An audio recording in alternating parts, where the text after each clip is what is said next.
evening, ladies and gentlemen. Welcome back to day 5 of the Paddy Power World Darts Championship. We are Online Darts. This is the Fallout Bar, your one-stop shop for all of the instant reaction to the day's play from Alexander Palace. I'm Jack Garwood, joined by the one and only Mr. Cam McFarlane. Cam, how are we doing, pal? All right, mate. How are you? Not too bad, not too bad. First round seems to be flying through at the moment. Yeah, it's gone very quickly, hasn't it? I mean, you went here last night because you took yourself a freebie and no one else last night, was it? Took the misses. Exactly. So this we're gonna keep. I'm just gonna keep totaling this up with the fact that the board behind you that you've not dished out to me. Hey, there's a second one. I told you you've got a fight jar for that. Exactly. There's also a second one that's not gone to me.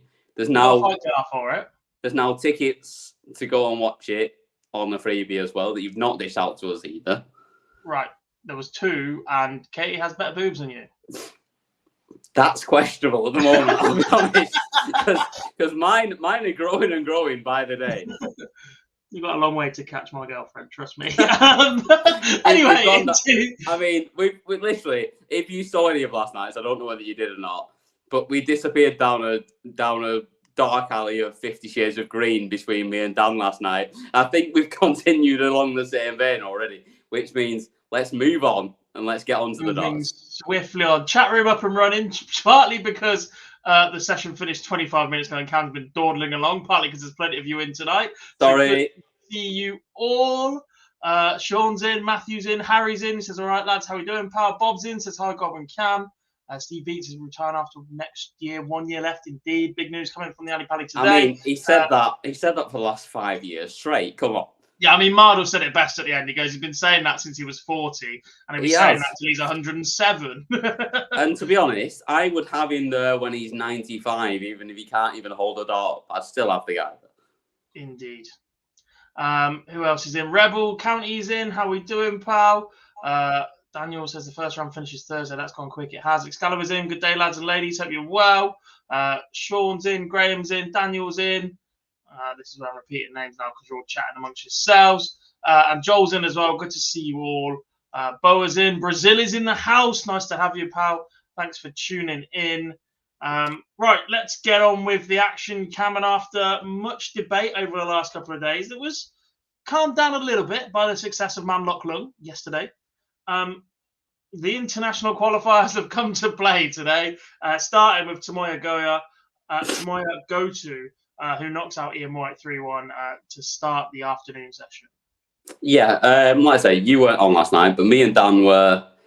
Well, we went the same way that we went early in the week when me and you were sat here and went, we know nothing about Tomoya Goto. And based on that, what else have we got to go on other than the fact that probably Ian White, the experienced player who's played on this stage a lot of times, as well as on every PD stage, he surely has got to win this game 3-0 because we don't know anything about him. That went well, didn't it? What a start.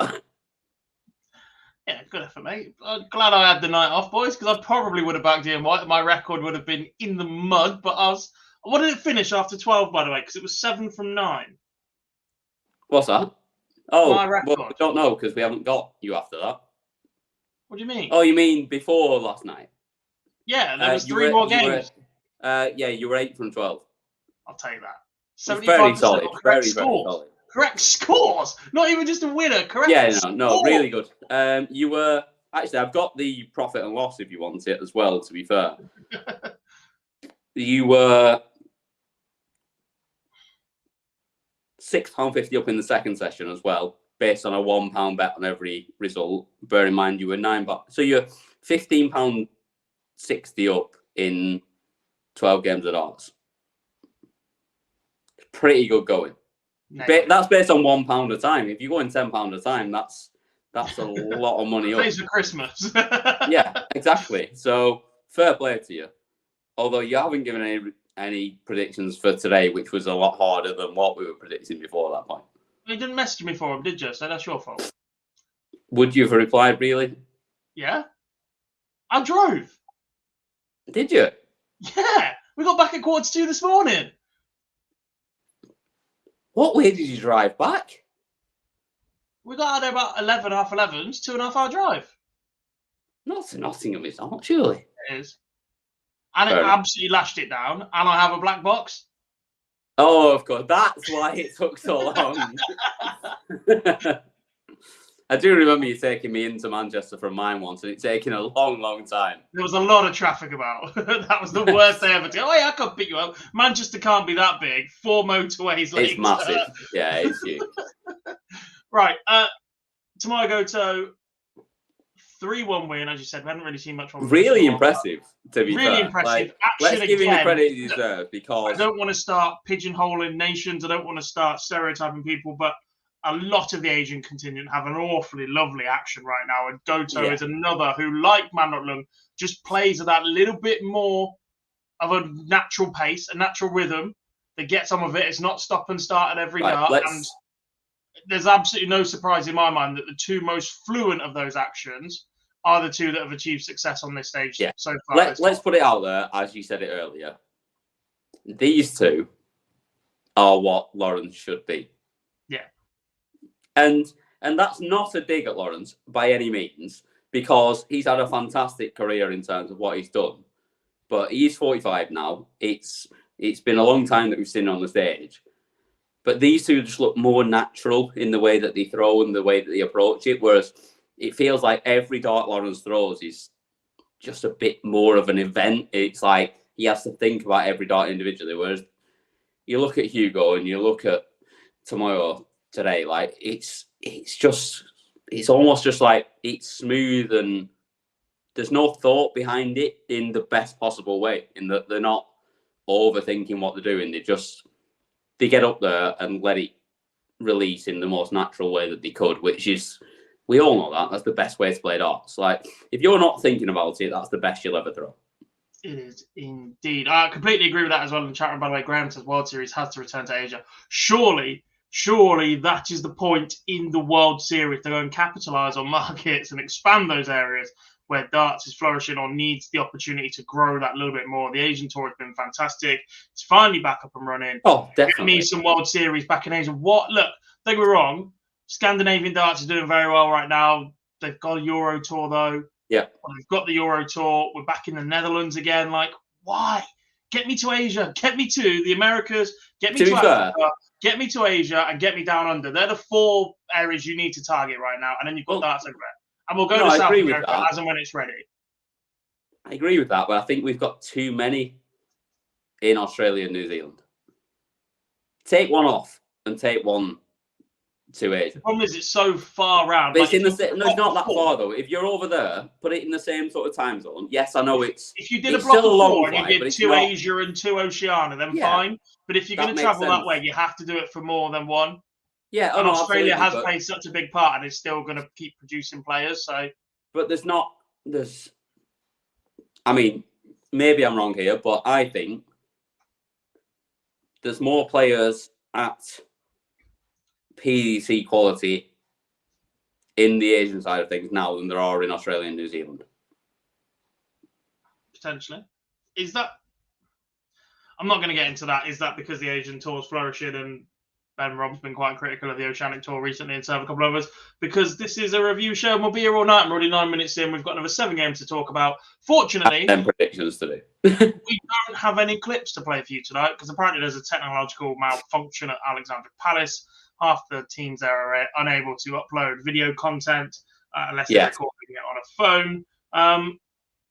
So yeah, no clips for you, but they should be available in full on our YouTube channel at some point. I'm not going to promise you they're going to be there immediately after we finish, but you can head over there and catch up with all of the instant reaction from the players that have picked up victories at Alexandra Palace on our YouTube channel. On to the next game. 2nd year in a row, Richie Edhouse has led 2-0 in the opening round and somehow found a way to lose 3-2. That's not. It's not. And Richie Edhouse, he's a very, very good darts player. And I backed him last night. Dan backed him last night. We sat here and just thought, overall, he has got too much for his opponent. He's just He's played at a higher level. He's played more consistently against people that are very, very good. And 2 sets in, you wouldn't have argued with that. You thought, yeah, these 2 idiots sat on here last night are absolutely spot on. However, from that point on, what happened? Like, I just feel like you get finish line fever. A lot of dart players get finish line fever, but to lose 3 straight sets and throw it away the way he did, that's more than just a bit of finish line fever. That is a serious issue at that point. And I really like Richie. I think he's a really good player, and his A game is top 32 probably when he plays as well as he his can. 180 hitting is absolutely solid. He's very much a That's first what I mean. round. Like, he is how literally far can he kick on with that. could be I a think top we're yet to 32 see player. that on a TV stage. But his B game, C game, when it starts to get to him a little bit, is local league. And I don't mean to be harsh on him, but it is. You can't be on a world stage and throw it away the way that he did. Again. To do it once, you can put it down to inexperience. To do it twice in 2 years, there's something a little bit wrong. As for Jeffrey, I thought he's recovered and played pretty well there. He's taken the moment pretty well.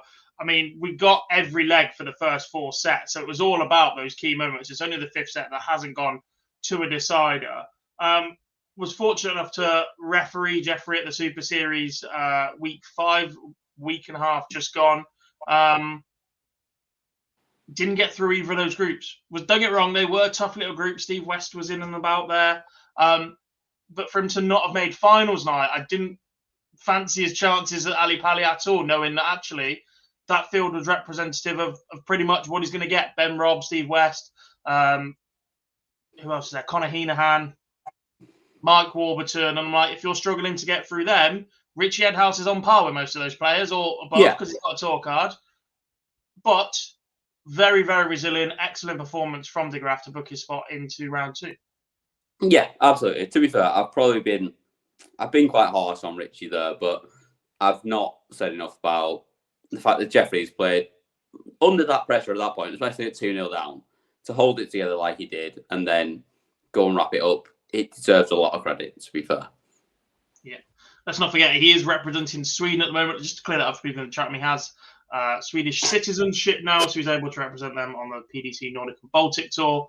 Unlike Mike Decker, who is not actually Dutch, much to the PDC media team's disappointment, because that's what they called him earlier, with a nice big Holland flag. He's definitely Belgian. He's definitely Belgian. Yeah. I was like, oh, here we go, lads. Keen Barry will be Welsh in a minute. I mean, Keen Barry Ireland, is that what he is now?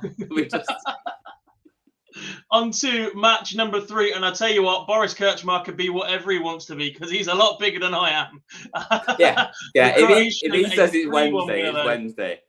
The Croatian, a 3-1 winner over Keegan Brown. Look, Brown started brightly, wins the opening set, 3 from 3 on the outer ring, then doesn't get a double in like the next 2 sets.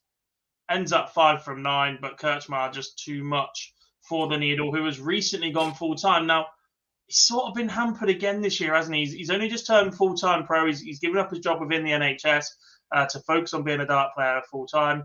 Obviously, last year, decent run of the Worlds, failed to keep his tour card, despite his Pro Tour ranking meant he would have been in the match play or on course for the match play. Questionable rules. Has qualified for the World's first time out again, which is good for him, but actually what a platform it could have been from last year, and perhaps if he made that decision a little bit early. Yeah, you've got to question the rules last year where, obviously, like you say, he would have been in the top 16, but didn't have a tour card and had to win it back. And even though he won it back, he didn't keep his ranking where he should have been, which I still think he's looking at. I think that's not probably quite right. But like you say, from there on, he's not quite done it this year. And I fancied him to get through this game. I thought that his top level game is top tier, but Boris played really well, and let's give him a bit of credit, to be fair, because he was excellent tonight. This afternoon, not even tonight. He was really good. It was dark outside by the time he played. You are. It was dark outside by the time he played. That was close enough. Well, yeah, they did start at about 3:05. So yeah, it's at the point we're at in the year at the moment. Yeah, that's basically night time. But I thought it was really impressive from him. And like you say, Keegan started really well, and then had 2 sets in a row where he didn't have a darted double. You can't do that at this level. Like, you can't go through 2 sets without even putting any pressure on your opponent whatsoever, and especially someone as good as Boris is. Like, I mean, you could play well and still get beat off Boris. If you go 2 sets in a row where you've not even given yourself a shot at a double, you're not going to win a game against him. Yeah, indeed. You said credit to Boris there. One last thing. He beat in his chest a little bit. 8-time soft hit world champion. If nobody else going to big you up, you might as well big yourself up. He wants to transfer that to steel tip. Now, look, he's got the mentality, clearly, because he's an 8-time world champion. It's now just about that physical aspect and can he push up? Yeah, absolutely. I mean, if he wants to big himself up, he can big himself up all he wants, and I'll agree with it. Because, like I say, if he says it's Wednesday, it's Wednesday. But let's be real about it. He's clearly a true competitor and someone that can really go and win tournaments because he believes in himself. He knows how good he is, and it's just about transferring it. It's just that little change, isn't it? Like, soft tip, there's so much of the bullseye that's used. You can't do that the same in steel tip. But it's that little just idiosyncrasy between it, where he's obviously so good that he can hit the ball, he can hit everything he wants to hit. It's just transferring it to that different board. And it's obviously there because, I mean, the guy is so talented, but can he sustain it is the question. Like, can he do it over such a long period of time where sometimes you've got to hit the bullseye in steel tip? And in soft tip, hitting the bullseye means hitting that big circle of the 2, which is not the same when, if you've got 1-2-1 left, it's not the same in steel tip where you've got to take out that bullseye to win a set or win a crucial leg. It's not that big target in the middle. It's the small one. And if he can get that together, he could go a long way. But he's not that young now, so it's got to be soon. It does indeed. Talking about it's got to be soon, James Wade's chances of finally winning a world championship. I don't want to talk about this. Once again, Beaton, first seed to fall in the tournament and only so far here on day 5, loses out to the Ginger Ninja Matt Campbell. Led 1-0 and 2-1 in this one, but Matt Campbell just found a way to stick with him. It seems to be that since that semi-final, Wade's form coming into the tournament has an inverse effect on how he performs. He had that run to the semi-finals a couple of years ago where, let's be honest, there weren't many of us giving him any hope whatsoever to go and do that. Every time he comes in looking good, going, is this the year? I don't want to talk about it. You sound like I've sat here every single night and said, at 40-1 is a ridiculous price for this tournament the way he's playing. And I'll be honest, it's a disgrace. It's a disgrace. It's embarrassing. It's made me look stupid. I'll be honest, I don't think you need James Wade to help you with that, but carry on. No, I've gone full Mikel Arteta there. Honestly, I could not see this result for anything. I tipped him to win 3-0. I just thought he's playing a lot better than Matt Campbell is. He's probably the form player outside of Luke Humphries in the world right now, the way he's been playing. And he turns up and he stinks the gaff out and does not play anywhere near what we know he can do. And I don't think he'll ever do it, will he? I think this was the year. After everything he's done before, he is one of... I'm going to probably put him in there. And I've never been a massive James Wade fan like you have. But he's in that top 5 of all time, I think. He's that good. But he will never win this tournament. And I think this year absolutely rubber stamps it that it's not going to happen. He could never be playing better coming in, and he's never going to do it. And it's this stage, it's this tournament, it's the pressure of it. For some reason, he can't get past it. Pretty much. Look, we have to give Matt Campbell credit after not winning in 4 appearances here previously to come in here in his 5th, get his first win, and then back it up by knocking out a seed. Someone who is as fancied as James Wade was before play started today. Everyone going, oh, Wade's ready to go. He's looking sharp. Wade through it, sort of thing. For Matt Campbell to get up there and do a job for a second time is a solid job from the Ginger Ninja. No, absolutely. No, 100%. He played really well, did a really solid job. I completely agree that Matt's played really well.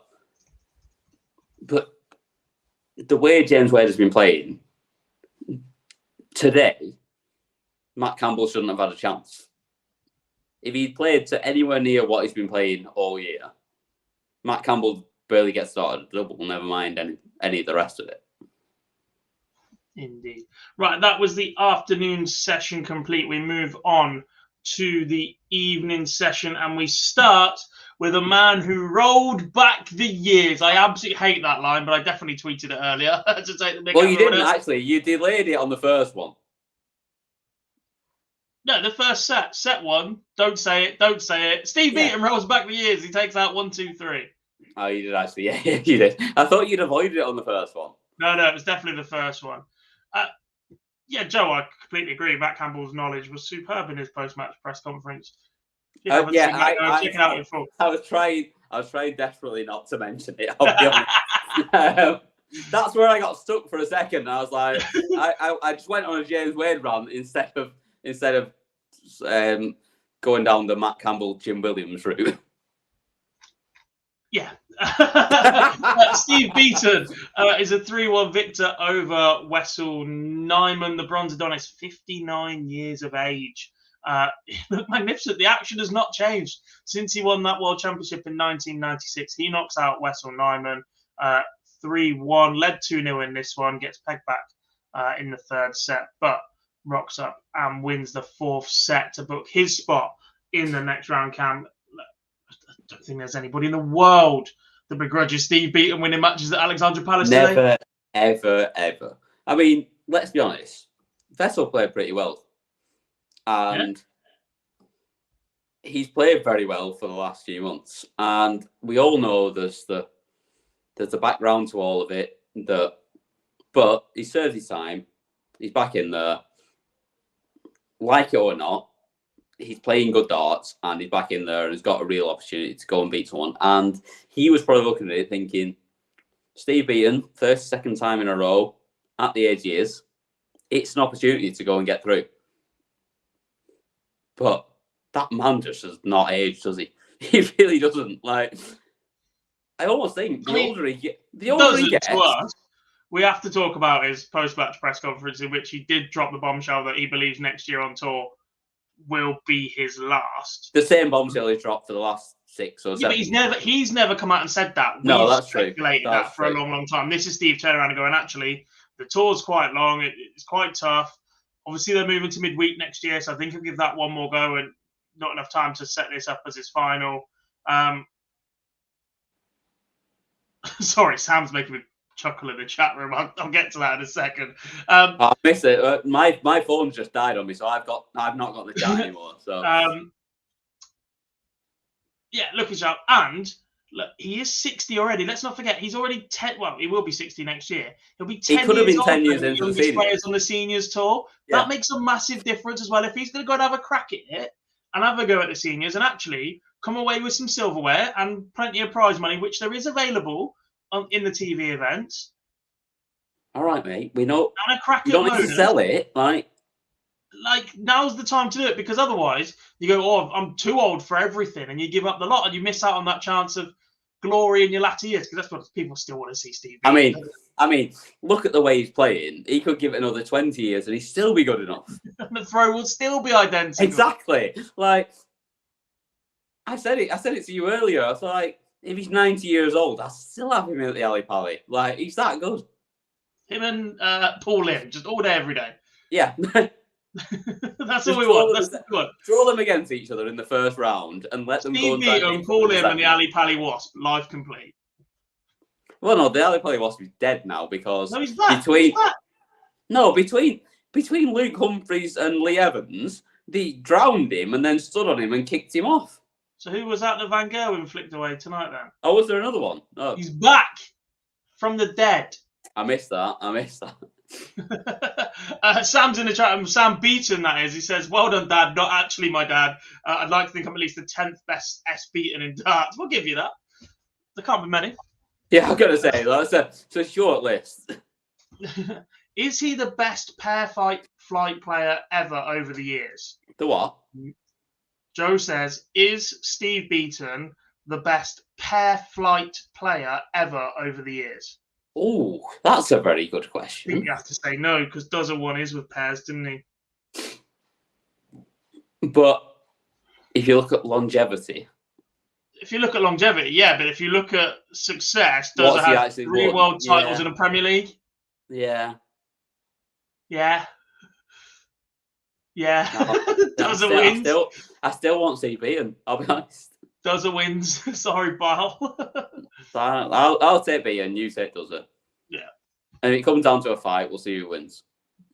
I'm back in Steve. On to the exactly. game. You're on my side now. I thought Taylor did use pairs, didn't he, when he used the long stem? Back in the day when he was on the slick sticks. No, before the slicks. Well, the slicks were pear shaped as well. Potentially. And also wobbled like anything when you threw them. Anyone other than Phil Taylor could not throw those darts. They were like, they didn't work. I have no idea how he gets them in the board. He makes everything so difficult for himself. Honestly, the slick sticks, I tried to throw them and they don't work unless you Phil Taylor. They do not go in the right direction. Unless you Phil Taylor's been uttered many, many times. It's not even just about throwing darts. But on to the second game of the evening session. The now Netherlands representative, Mike de Decker, he's not really, he's still Belgian. Yes. Beaten Dragutin Horvat 3-0. Horvat obviously winning the German Super League to book his spot here. Quite disappointed in Horvat, whilst equally being pretty content with de Decker's performance.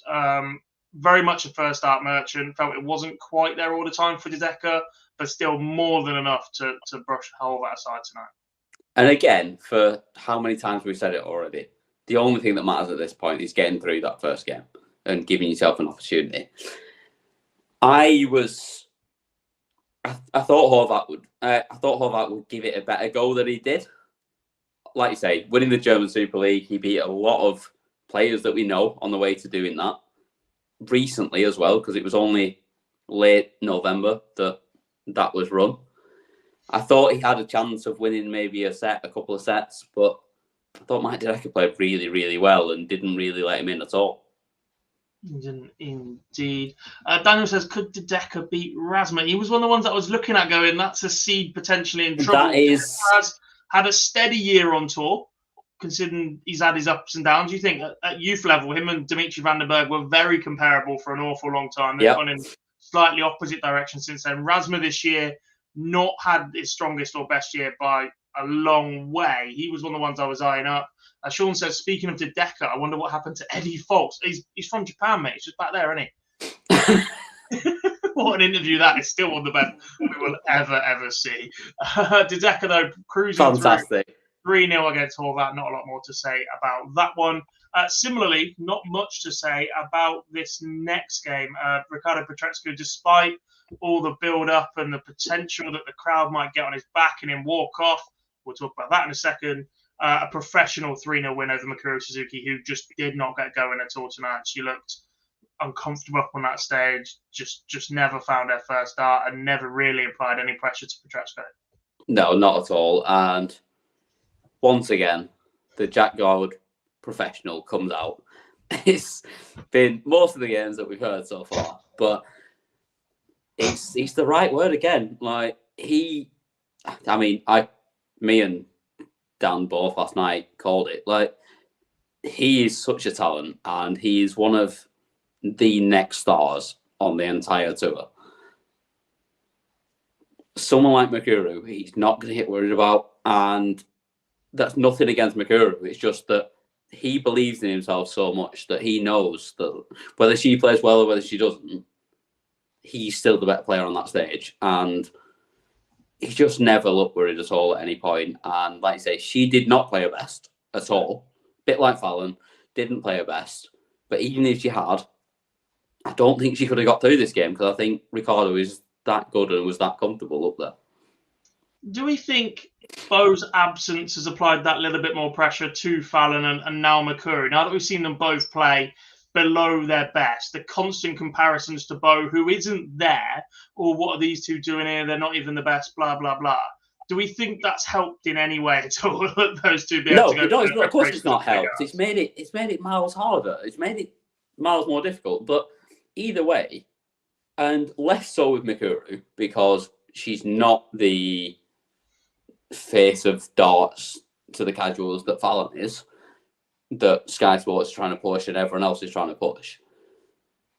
But it doesn't, of course it doesn't help. And it doesn't help having someone that is the best women's player in the world right now in Bo Greaves not being there, and then you being the one that's up there and trying to win your game. And yes, okay, in Fallon's case, you've won a couple of games a couple of years ago. But it is so hard to win a game on that stage, and it's not as a woman. Yeah. With how many players have we stood there and looked at that haven't won a game for 7-8 years? Look at Jimmy Hughes, never won a game. No, like Joe Cullen won one in his first 8. Exactly. So many people struggle for so long to win a game on that stage, but because you're a woman, if you don't do it straight away, that's it. Well, what they Game do, over. You're not good enough. Why are you there? What's the point? It's stupid. It's absolute nonsense when they go up there and average a lot more than a lot of the players that lose. And to be honest, some of the players that win as well. Like, literally, Mikuru's performance wasn't great, but there was a stat floating around yesterday about Fallon's average, and she's averaged better than 9 or 10 other players that had already played in the tournament up until that point. Not only that, but half of them had gone through. Yeah. But that's the point, and that is the issue, and that's what makes it so hard for both of them. And it was the same for Bo when she decides to go and do it as well. It's the fact that they're not compared against the men that lose. They're compared against the fact that they've not won a game. And it's ridiculous because they spend so little time on a big stage compared to the men. It's such a different experience, and it's such a different complete game to what they're used to. How hard is it the first time on the stage for everybody that turns up there? Yeah, indeed. We need to talk the crowd. I thought they were pretty respectful. There were murmurings from the crowd in this game and in the first game tonight, to be fair, towards Western Nyman. Yeah. Whether or not that's because of who they're playing, or whether or not it's because of their actions, Petretsko's comments in the media, Nyman's previous ban, and then returning to the sport. I don't think it was as bad as it could have been for either of those players. No, I thought, we've seen Ricardo have a couple of moments on the stage this year where he's probably gone a little bit, he's taken it a bit too much to heart or struggled a little bit with it. And it could have been a lot worse for Vessel tonight as well. And to be honest, let's be fair, generally the Ali Pali crowd isn't the most knowledgeable crowd in darts. It's one of the better ones out there atmosphere-wise, but knowledge-wise, it's pitched as the Christmas party of darts, and a lot of people that are not darts fans. How many people there do we think actually know that Wessel Nyman's been banned before? I'll be surprised how many of them knew who Wessel Nyman was, if I'm being completely honest. Exactly. That's what I mean. Like, how many of them know that he's been banned before? Fans Village interviews 2 days before that, and who are you looking for? So he goes, don't even know who's playing tonight. Exactly, but what they do know is that Steve Beaton has played there for 33 years in a row. Yeah. And he's a beautiful orange man that, and literally, and that's why they support him, because he's English, he's a beautiful orange man, and he's going to get given the support. I don't think there was anything in it tonight that was against Wessel Nyman because of his ban. I don't think anyone really knew it. However, the other way around with Ricardo, Yeah, he's getting it completely because he's playing Mikuru. And as Sean says, Mikuru only got 2 darts of double, so not that much opportunity for the crowd to get involved. They can give him jeers, but if she's nowhere near to finishing anyway, it's pointless. And that's the difference with Fallon. Where Fallon hit 6 180s or whatever she hit in her game without playing particularly well, and in between it, she scored awfully. But 180s get that crowd going. And you look at it with Hugo yesterday, who hit 11, and they are the big thing that gets the crowd going more than anything else. Finishes are great, but if you keep pinging in 180s, that entire crowd loves you and they want to get behind you. They do indeed. Final game of the night. Not even professional. Superb job from Michael van Gerwen in the end. One of the best. He's in professional again. Look at him. He can't help it. Nearly, but it wasn't, was it? It was better than professional. It was a very, very good job from van Gerwen. It's not quite a look at me, 106 average laying down a marker, but it's one of the top 5 performances of this tournament so far. He's brushed aside a very, very talented Keane Barry. He's entertained the crowd. He's fired in a 167. He's come away drama-free again. And he's up and rolling in the quest for number 4. Yeah, it was Gezi Price again, wasn't it? It's Gezi Price last night again, all over again. It's nothing spectacular. It's nothing out of the ordinary. It's just what they do when they get up on the big stage and they go, and even if they don't play the best, they'll still average around about a ton. They'll still take out all the checkouts when they need to, and they won't give you a chance. Yeah. And that's exactly what happened with Gezi last night, and it's exactly what happened again with Michael tonight. 2 opponents in those 2 games, in Connor Scott and Keane Barry, that don't have the most experience in the world, that are of similar age and at similar points in their career. How much do we read into the fact that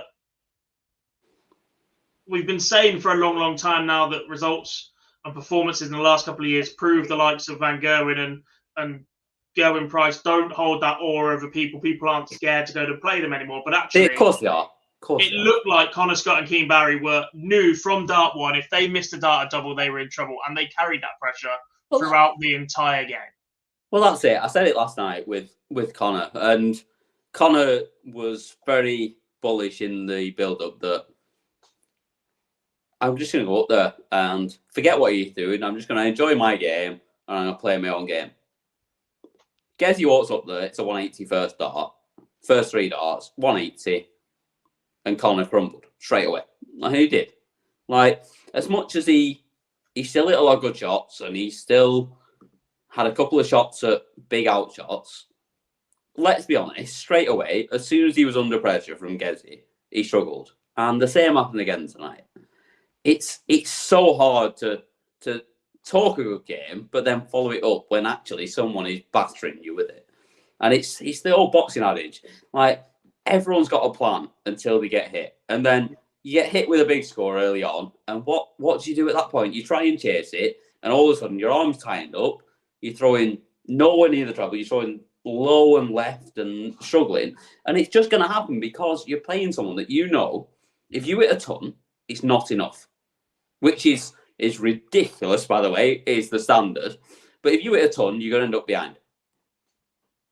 The thing is, in both of these games, scores of a ton would have been enough.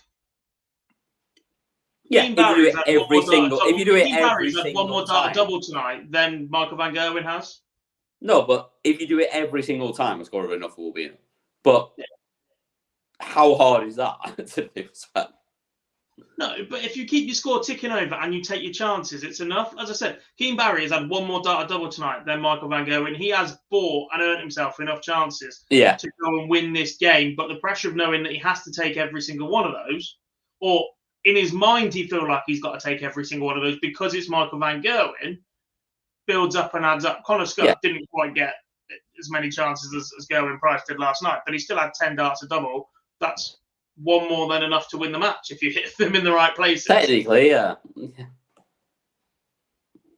Yeah, I know what you mean, but like you say, it's so hard to do it when you're under that sort of pressure against the best players in the world. And bear in mind, what's Keane?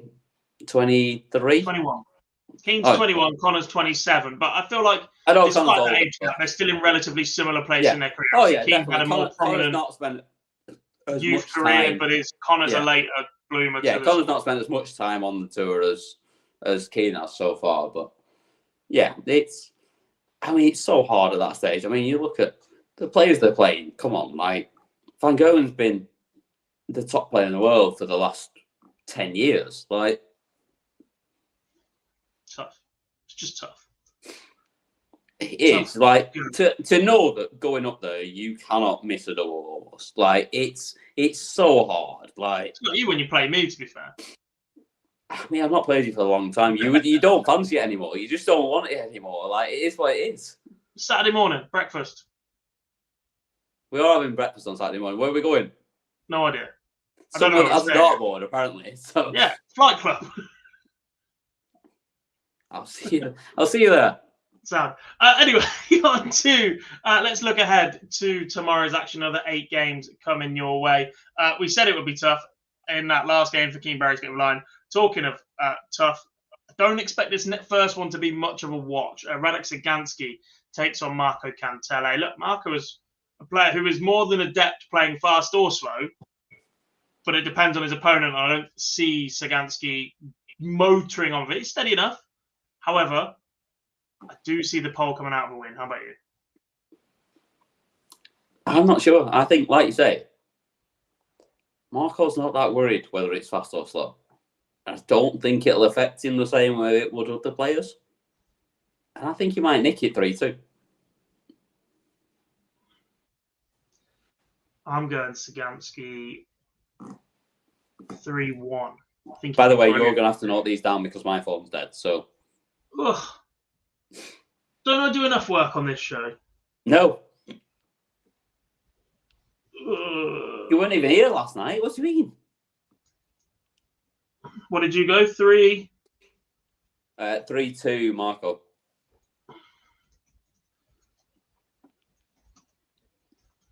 Radek. Game number 2, Steve Lennon against Owen Bates. I'm going to jump in first again because I'm backing the upset in this one. Owen Bates gets the job done for me 3-1.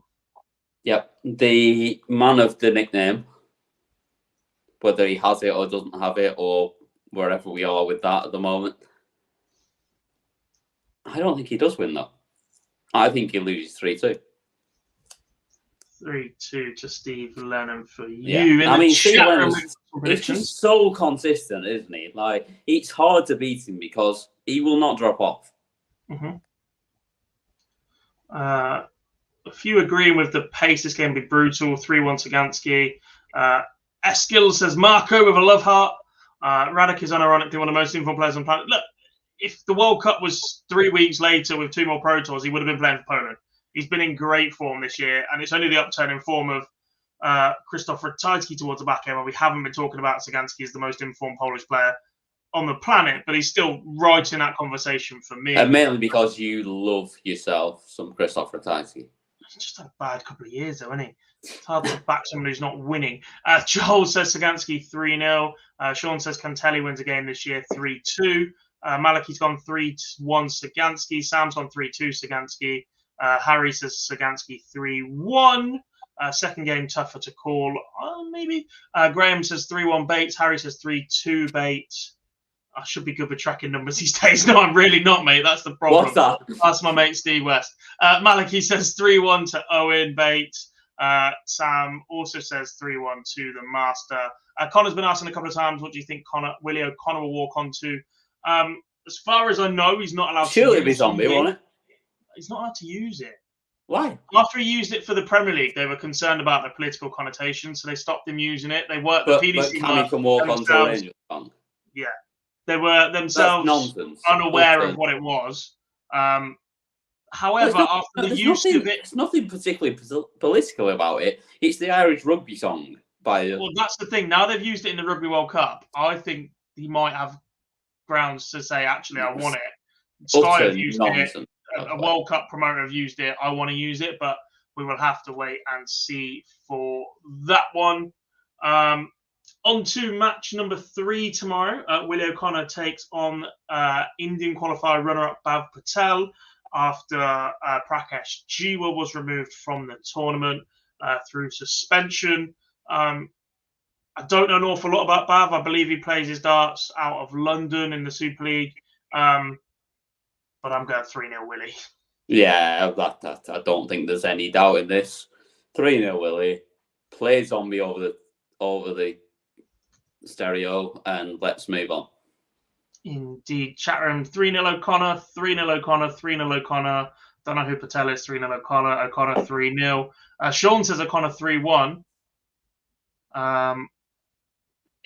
The song is centered around the troubles in Ireland, Sam. It's however you interpret it. Harry 3-1 O'Connor as well. And we wrap up tomorrow afternoon session with the 180 machine. That is Ross Smith against Niels Onneveld. Yeah, and I thought Niels played really, really well in his first round match. But I just think Ross Smith is almost a little bit unflappable now, the way that he plays. And he steps up on that stage and you know he's going to score like an absolute demon. He's just going to keep hitting 180s, 140s. It's so repetitive, his action, that it's just in and it's in and it's in. I think it'll be too much, and I think he wins 3-1. I've also got 3-1. And the only reason I'm giving Niels a set is because I don't think Smith will like the pace. Yeah, no, but he doesn't rush up to the hockey himself, which I think helps him. No, but I think even though he throws quickly, yeah, he doesn't rush up to set himself, which I think helps him. Yeah. Chat room, we've got a couple of 3-0s from Smith, from Sean, from Daniel, from Graham. 3-1 says Maliki. 3-2 says Daz. 3-1 says Sam. Joel's the same scoreline as is Harry. 3-0 says Connor. Derby Smith, last 32 will be game of the round, says Graham. This is not going well, is it? Because this happened yesterday where everyone agreed with me and Dan, and then the first 4 games, they got them all Yeah, wrong. but the problem is it was Dan, not me. Still, everyone got them wrong. 8 from 12. It's going to end badly. And I'm not here tomorrow, so lol. Neither am I. Hi. I don't know who it's going to be tomorrow because I'm not here either. Mr. Boyce. It's about time you did that, to be fair. Into the evening session, and what I think personally is the session of pre-Christmas action that includes round 1 action. Ryan Joyce against Alex Spellman, Richard Veenstra against Ben Robb, Christian Kist against Luke Littler, and Peter Wright against Jim Williams. Belting session. It's fun, this is very, fun. very talented dart players. We start with Ryan Joyce against Alex Spellman. 2 similar players of similar ilk, I think.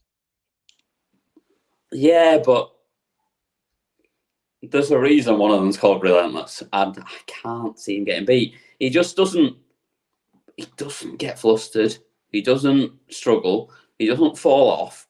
He just stands up there, and it's not the prettiest. It's not the nicest throw, but they all go in the right bloody spot, don't they? And I think he wins 3-0. I honestly think he rattles through this. Really? No. I do think Joyce edges it. That experience of being a tour card holder and being in these major stages before. He loves a run at Minehead. But I think it's 3-2. I think Alex Spellman is an incredible talent coming out of North America. Oh, so do I. I completely agree with that, but I think he shows the world what he could do. And I don't think this year it happens. I think it will, but not this year. I think Joyce just does him. Yeah. Dan upset Newcastle lost tonight. I haven't mentioned Kieran Trippier to him yet, but he's having a mare, and I love it. I've not even seen the football tonight. Trippier makes an error for a 92nd minute equaliser, and then Chelsea beat Newcastle on penalties after Trippier misses a penalty. Oh dear! I mean, Reece James is being sent off left, right, and centre. Kyle Walker's about 40. Trent is England's number 1. I mean, I'd like to give some sort of credit to Trippier, but the guy is born and raised Burnley, so. No. Predictions for that one from the chat room, by the way. Graham says 3-1 to Joyce. Sam says it's going to be a cracker 3-2 to someone, I reckon, but generally don't know who. Edge it to Joyce. If that's where you're going, that's where you're going. No fence sitting in our chat. Yeah, you're not allowed to get splinters on your arsehole in this game. Daniel says 3-1 to Joyce. Joel says Joyce in the form of his life. He wins his 3-1. Connor says Joyce 3-0. Sean's with me. Says Joyce 3-2. Will be tight. Daz has got Joyce 3-0, 8-1 in legs. He's one short. Malachi's got Joyce 3-2. Fair play. Who's refereeing? Russ? Bless him. On to the second game of the night. And if I'm being completely honest, I fully understand the fact that primetime UK slot in the evening matches up with Kiwi time, but this game should have been third yesterday. No. Because over Pua versus Lutheran, 100%. No.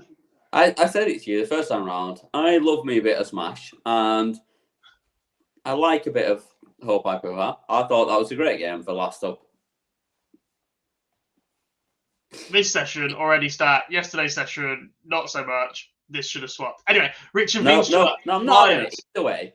I'm not having you. Takes on Ben Rob. Second game. Either way, Rob Ben wins this. And Rob Ben wins this 3-1. Ben, why have you got two first names? Correct. There we go. I've got him with it. Ben Mike. What a cricketer. Hates my guts though. Yeah. No, Ben Rob wins this. 3-1. I think. Not a single person in the chat has a clear win.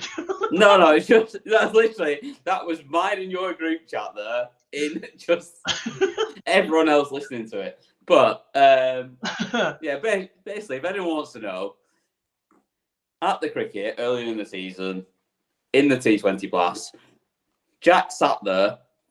There's a player who plays for Yorkshire. He used to play for Leicestershire. Called Ben Mike, and he was shouting at him behind his back, just going, Mike, Ben, why have you only got two names? Ben, why have you got two first names? When he turned around, like, yeah.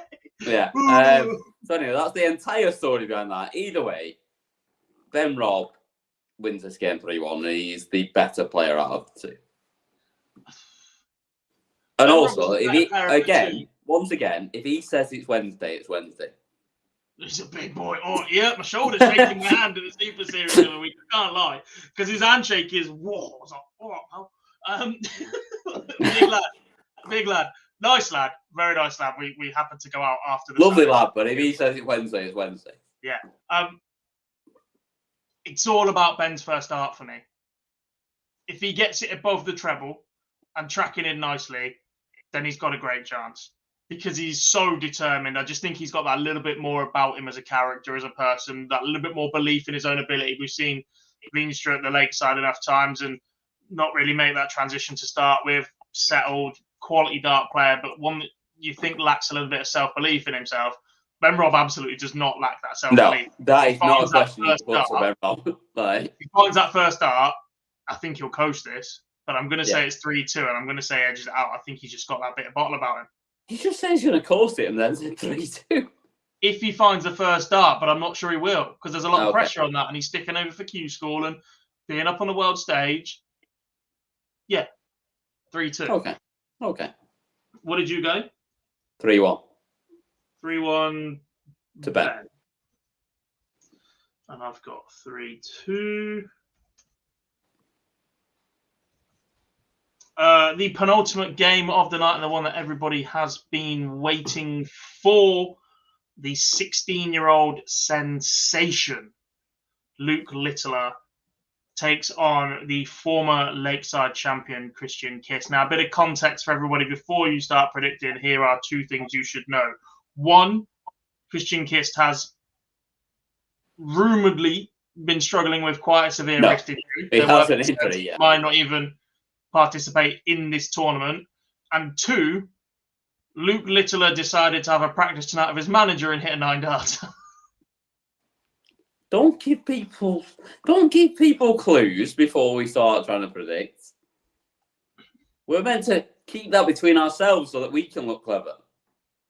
It's 3-0, isn't it?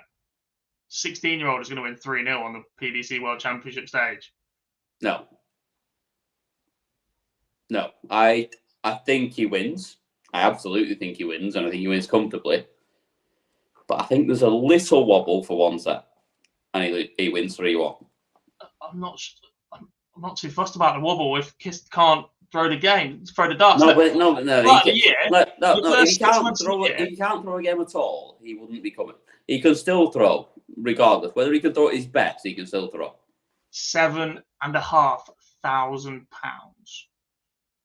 I get that, but also $7,500. Bear in mind, there were 3 people that turned up and throw him left-handed, though, is he? Like, he can still throw them enough to play. Yeah. But I don't think you see a big enough drop-off compared to the level we're going to see from Kist for Luke to lose a set, given that information. But the guy's 16. He's never been on the stage. I know he practiced on there 2 days ago, but that's not the same. When there's no one there. 103 in an 8-leg game in which he was 3-1 down. Doesn't matter. It's completely different. It's completely different. I think he loses the set. I think he wins. Absolutely think he wins. And I think he's going to be the best player in darts for the next 20 years. But I think he loses the set tomorrow. I think you're mental. Chat room, where are we going with this one? Joel says Kist injury is a damn shame because he was a stunning form earlier in the year. He was. Looked superb on the Pro Tours. Daniel's got 3-0. Sam's got 3-0. Daniel's got 3-0. Joel's got 3-0. Malachi's got 3-0. Graham says it'll be 9 in the legs. Littler 3-0 is 5-2. Healthy little price on that one. It's a great price. Daz says Luke 3-1. He's followed you, Cam. If Kist was healthy, this game would be a bad. He averaged 68 at Minehead. He'd throw with his left hand before he gave up £7,500. Exactly my point. There's a couple that turned up to Lakeside for £1,000. This is an extra 6.5. As with anyone in their right mind. Sam, I can't read your comment out, but trust me, he's earned a lot more than £7,500 this year. What? Something about consuming lots of things you shouldn't with that amount of money.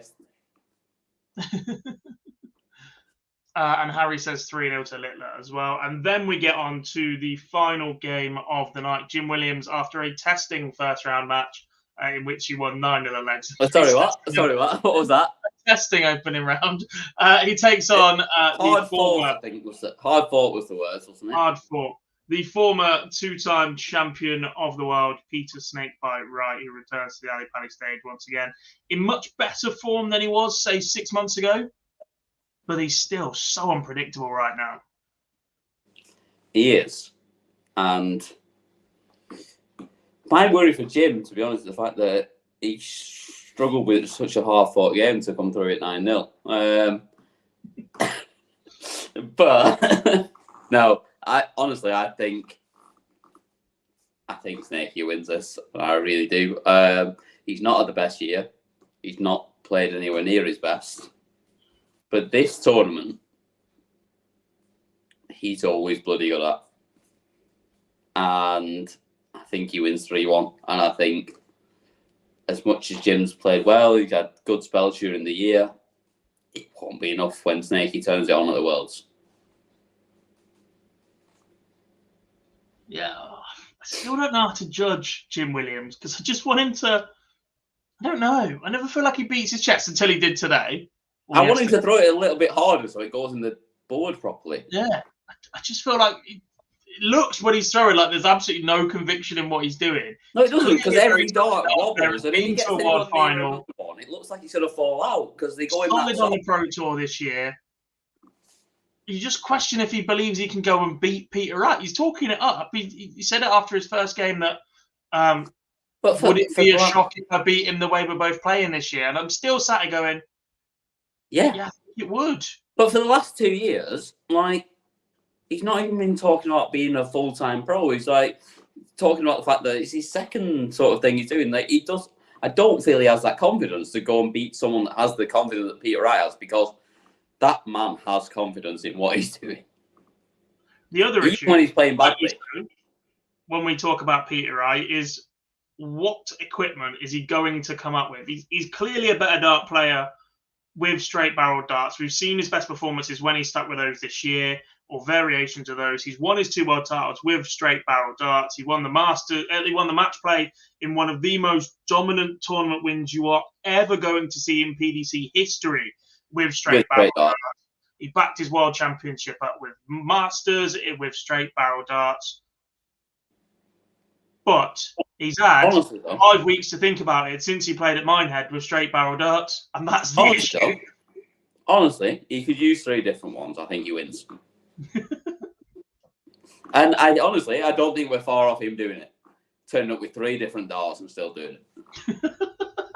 But there's a bit of misunderstanding in the chat room, and I absolutely love it. Sam's asked the big question is how many sets of darts will Wright go through? And Sean's gone, it's first to 3 sets, mate. Yeah. There's at least 3, minimum 3. I think we see at least 2 from him anyway. I think I'm going to say he genuinely might be the first player ever to play with 3 different darts at one time and still win a match. Like, he will be the first player ever to throw a scoring set of darts and a finishing set of darts. Yeah, when he's got 3 in hand at a double. I have absolutely no doubt. To be fair, I don't think that's a bad idea either. The way he scores with a straight barrel and then sometimes falls off when he's using that straight barrel and doesn't take the shots out. If he had that thicker barrel where he tends to take the doubles out all the time, I don't actually think that's a bad idea. Correct. One last thing to consider. Sam has just mentioned it. That's a good point that was made last night. When he dresses up for Christmas, he doesn't play so well. Well, especially when he's got the Grinch gloves on. It's hard to throw a dart with the Grinch gloves on, to be fair. Well, he's had baubles in his beard before. He's dressed up as the Grinch. He's been Santa, I think. Those performances haven't been great. Malik Dunn was one of them, wasn't it? So, yeah, not great, no. Anyway, score prediction. 3-1. Right. I have exactly the same. Yeah. And that is the end of our predictions. Sorry that we have gone on for about an hour. We've actually gone past the hour. We've gone past an hour without any clips. This is on you. Nightmare, as ever. But big thanks to joining us once again here on the Fall Up Bar, especially to everyone that's joined us live in the chat room. If you're watching back or listening back via your favourite podcast provider, we really do appreciate it. Make sure you drop us a like wherever you've seen this from, and make sure you follow us on YouTube, on our social media platforms at Online Darts, Facebook, Twitter, Instagram, TikTok. We are on the absolute lot. We're even on Threads. I'll be honest, not really updated this tournament. It's not really gone there, has it? We all thought when Elon took over Twitter, it was like Threads is their time now. It's joining again recently. There's something brewing, so we'll see what happens. We have an account anyway. So anyway, big thanks to everybody for joining us. Apologies we haven't had any clips to play you throughout the show, but they will be available in full on our YouTube channel. I've seen the notification that Steve Beaton is up and running, so Michael Van Gerwen will not be too far behind. We really do appreciate you joining us here on the Fall Up Bar. The show will be back tomorrow. Us two won't be, but we'll be back here on Thursday most likely. And yep, we'll see me and you very, very soon. Bye.